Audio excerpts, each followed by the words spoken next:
नमस्कार, भारत एक्सप्रेस उत्तर प्रदेश में आपका स्वागत है। मैं हूं नवजोत सूद। उत्तर प्रदेश की अलीगढ़ मुस्लिम यूनिवर्सिटी में रविवार यानी 8 अक्टूबर को फिलिस्तीन के समर्थन में सैकड़ों छात्रों ने विरोध प्रदर्शन किया। इस दौरान छात्रों ने नारे लगाए और पैदल मार्च किया। छात्रों ने अपने हाथों में वी स्टैंड फिलिस्तीन के बैनर्स लिए। एएमयू स्टैंड विद फिलिस्तीन जैसे पोस्टर्स बैनर्स के साथ छात्रों ने प्रदर्शन किया।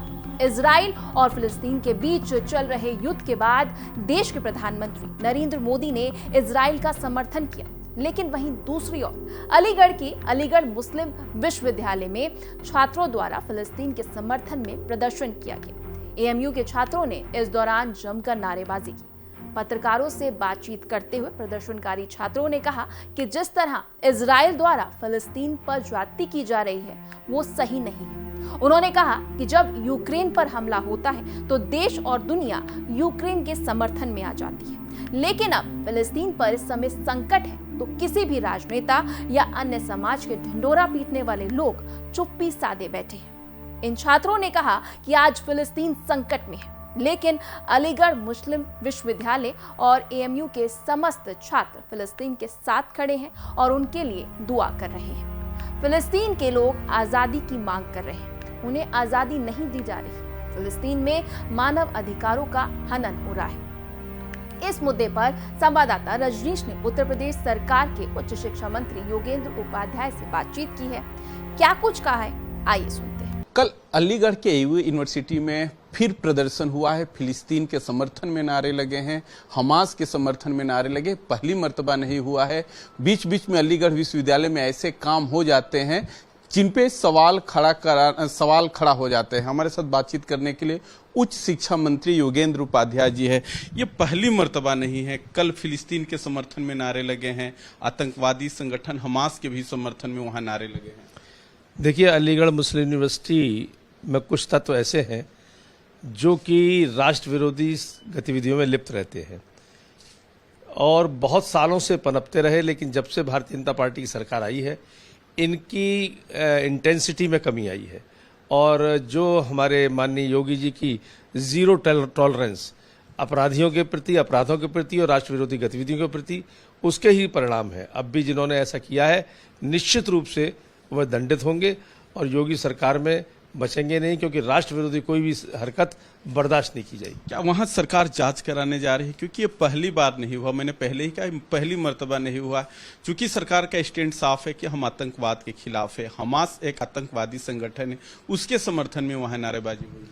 देखिए, डबल इंजन सरकार यानी मोदी जी की सरकार, योगी जी की सरकार, दोनों ही आतंकवादों के खिलाफ है, आतंकवाद के और आतंकवादियों के। तो केंद्र सरकार भी निश्चित रूप से, क्योंकि एएमयू केंद्र सरकार के अंडर में आता है, वह भी इसकी रिपोर्ट मांग रही होगी और मांगा होगा निश्चित रूप से। ऐसे योगी जी ने भी, क्योंकि ये भी इस मामले में बहुत गंभीर है, उन्होंने भी मांगा है और उस पर कार्रवाई होगी। पहले रिपोर्ट आने दीजिए। दूसरी सवाल ले लेते। कल योगी आदित्यनाथ जी का एक बयान आया था जिसमें उन्होंने कहा तो मंदिर तो हम ले लिए 500 साल, लेकिन हम सिंध भी ले लेंगे पाकिस्तान से। समाजवादी पार्टी का रिएक्शन आया है कि ये लोग कुछ नहीं, डबल स्टैंड है इन लोगों का। बिरयानी खाते हैं और गल्फ कंट्रियों से साथ रिश्ते बढ़ाते हैं और हिंदुस्तान के मुसलमानों को डराने के लिए इस प्रकार के लोग बयान देते हैं। ये जो विरोधी हैं विपक्षी दल के लोग, ये क्या करते हैं ये जग जाहिर है। इसलिए ये वैसा ही हो गया कि कोई वैश्या सती पर उंगली उठा रही हो। तो जो राष्ट्र विरोधी गतिविधियों को संरक्षण देते रहे इस देश के अंदर, तुष्टीकरण के नाम पर आतंकवाद तक को पनाह देते रहे, वो हम पे आरोप न लगाएं, पहले अपने गिरेबां में झांके। अलीगढ़ प्रदर्शन पर हमारे साथ उच्च शिक्षा मंत्री योगेंद्र उपाध्याय जी थे। उन्होंने साफ कहा कि ऐसा कृत्य गलत है और सरकार उसकी जांच कराएगी। इसी कड़ी में समाजवादी पार्टी के नेता उदयवीर सिंह ने भी कहा कि जो देश की फॉरेन पॉलिसी है उस पर सबको चलना चाहिए। हालांकि एक समय फिलिस्तीन का समर्थन समाजवादी पार्टी, कांग्रेस, लगभग सारे ही दल कर चुके हैं, लेकिन समाजवादी पार्टी किसी भी कीमत पर आतंकवाद का समर्थन नहीं करती है। आइए सुनते हैं उदयवीर का क्या कुछ कहना है। मैंने इस प्रदर्शन की ऑडियो वीडियो देखी नहीं है, लेकिन मेरा मानना है कि जो अंतर्राष्ट्रीय विषयों में, उसमें अंतर्राष्ट्रीय मामलों के जो देश के जिम्मेदार पदाधिकारी हैं, जो विभाग है, उसकी लाइन को सबको फॉलो करना चाहिए। क्योंकि जब अंतर्राष्ट्रीय स्तर का मामला है तो हम देश की फॉरेन पॉलिसी के विपरीत नहीं जा सकते। बाकी इजराइल ने किसका शोषण किया है, किसकी क्या भावनाएं हैं, ये उन देशों की बात है और इस पे एक राष्ट्रीय स्तर की पॉलिसी होती है। पहले फिलिस्तीन के प्रति समाजवादी पार्टी से लेके कांग्रेस से लेके जितने भी लोग थे सबकी सहानुभूति थी, क्योंकि फिलिस्तीनियों के साथ बहुत अन्याय हुआ है।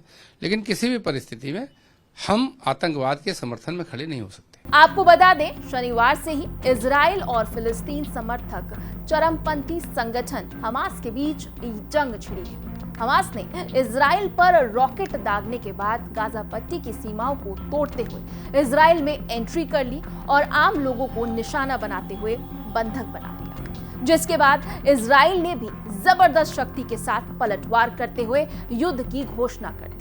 अब तक दोनों तरफ से 1000 से ज्यादा लोग मारे जा चुके हैं, तो वहीं हजारों लोग घायल हैं। इस वीडियो में फिलहाल इतना ही। उत्तर प्रदेश की तमाम खबरों के लिए आप देखते रहिए भारत एक्सप्रेस उत्तर प्रदेश।